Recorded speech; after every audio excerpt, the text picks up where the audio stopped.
Picture this scenario. Maya is 19 years old. She works part-time at a coffee shop on campus. She pays her phone bill every month. She has never borrowed money she could not pay back. She sees a credit card advertised at her university and thinks, "Oh, is okay. It is time to start building credit." She fills out the application form. She waits. And 3 days later, she gets an email that says, "We are unable to approve your application due to insufficient credit history."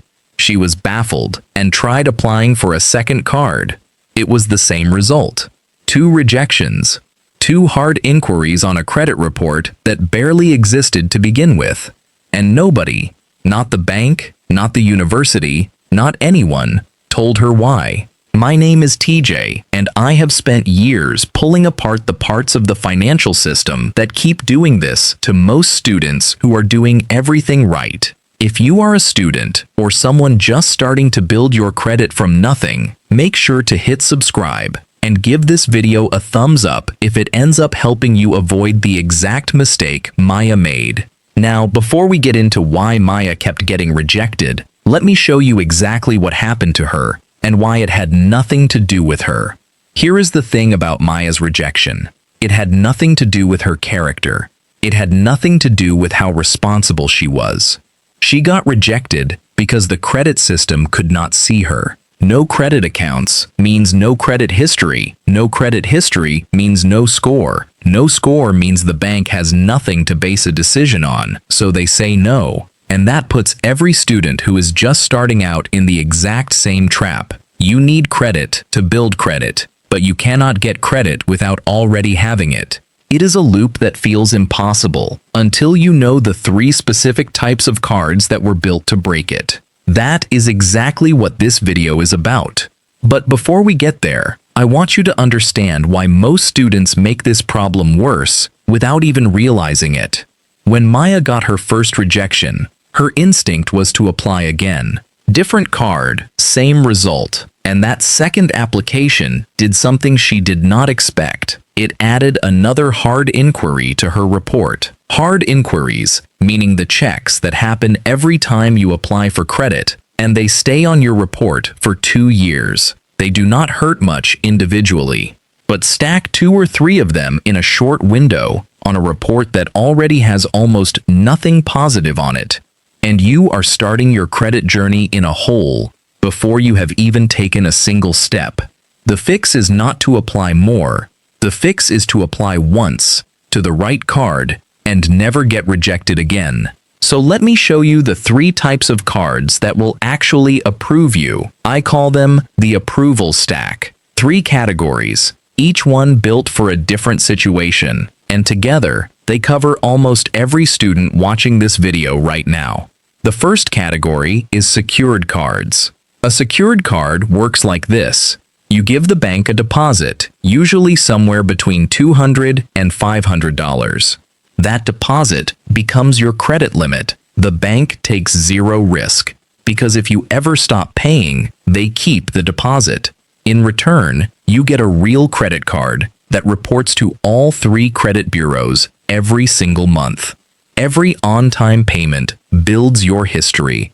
Every month, your account stays open. Your history gets longer. After 6 to 12 months of good behavior, most secured card issuers automatically upgrade you to a regular unsecured card and send your deposit back. You did not lose that money. It was always yours. You were just using it to open a door. In the USA, the 2 secured cards worth knowing are the Discover It Secured and the Capital One Platinum Secured. Discover has no annual fee and matches all the cashback you earn in your first year. Capital One lets you start with as little as $49 as a deposit. Both report to all 3 bureaus. Both are genuinely designed for people with 0 credit history. In the UK, secured cards work a little differently.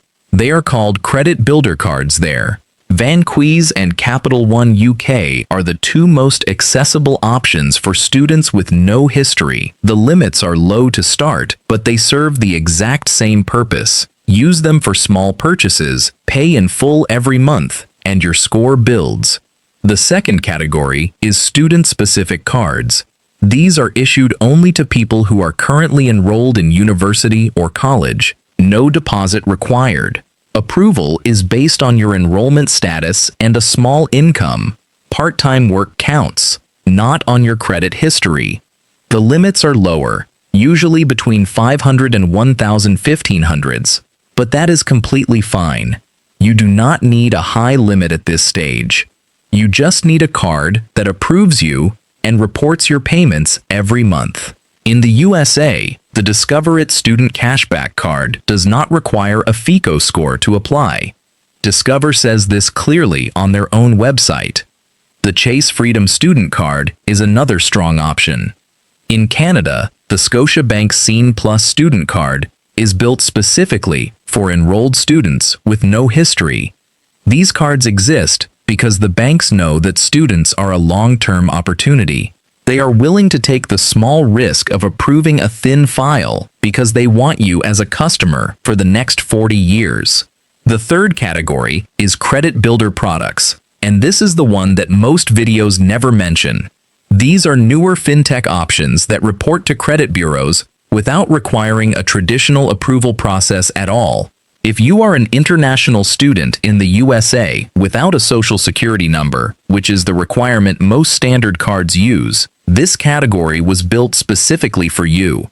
Firstcard and Zolve are the two most important names here.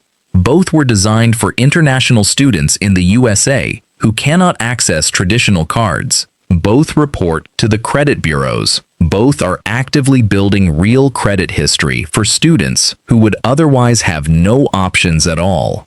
In the UK, Lockbox works differently from a card. You make fixed monthly payments into a savings account, and Lockbox reports those payments to the bureaus as a form of credit building. No card, no debt, but real credit history being built every single month. Now, here is something I need you to hear clearly, because this is the part that nobody puts in their marketing materials. The cards being advertised to you, the ones with the big cashback bonuses, the travel rewards, the flashy sign-up offers, those cards are not for you yet. Not because you are not good enough, but because they are built for people who already have 2 or 3 years of credit history behind them. Applying for a rewards card with 0 credit history does not just get you rejected, it costs you a hard inquiry, delays your timeline by months, and makes every future application slightly harder. The flashy card is not the first card. The right card is the first card. Use the approval stack, secured card, student card, or credit builder product. Pick the one that matches your situation. Apply once and get approved. And once you have the card, here is the only strategy you need for the first 90 days. Set up autopay for the full balance the same day you activate the card, before you spend a single dollar on it. Then add one small recurring charge to the card. A streaming subscription, your phone bill, anything that comes in automatically every month. Keep your balance below 10% of your credit limit. Pay it in full every single month. Do not use it for anything else. Do not carry a balance. Do not spend close to the limit. That is the entire strategy. 90 days of that, and your score will move. Jordan did exactly this. He is 20 years old, works 15 hours a week at his university cafe, had 0 credit history, and had been rejected twice before he found the right path. He used Capital One's pre-qualification tool, which uses a soft check, meaning it does not affect your score at all, and saw he was pre-qualified for the Platinum Secured. He applied for it. He was approved with a $200 deposit. He set up autopay the same day. He added his Spotify subscription as the only recurring charge and used the card for nothing else. 6 months later, his score was 712. Capital One upgraded him automatically to an unsecured card and sent his $200 deposit back. At 21, Jordan now qualifies for a mid-tier rewards card. His credit history is already 12 months long. His friends who kept applying to the wrong cards and kept getting rejected are still starting from 0. The deposit is not money you are spending. It is money you are using to open a door. And the door leads somewhere real. Here is what I want you to do right now, before you close this video. Step 1. Figure out which of the 3 categories applies to you. Are you a currently enrolled student? Go with a student-specific card. Do you have a deposit available? Go with a secured card. Are you an international student in the USA without a social security number? Go with Firstcard or Zolve. Step 2. Use the pre-qualification tool before you apply anywhere. Discover, Capital One, and Chase all have free pre-qualification checks that do not affect your score at all. Use them first. Only submit a full application when the pre-qualification says yes. Step 3. Apply for exactly 1 card, not 2, not 3, 1. And when you get approved, set up autopay before you use the card even once. The system rejected Maya because it could not see her. Now you know how to make it see you. If this video just saved you from applying the wrong card, hit subscribe. It is free. It takes 1 second. And drop a comment telling me which category you are. Is it secured, student, or credit builder? I read every single one.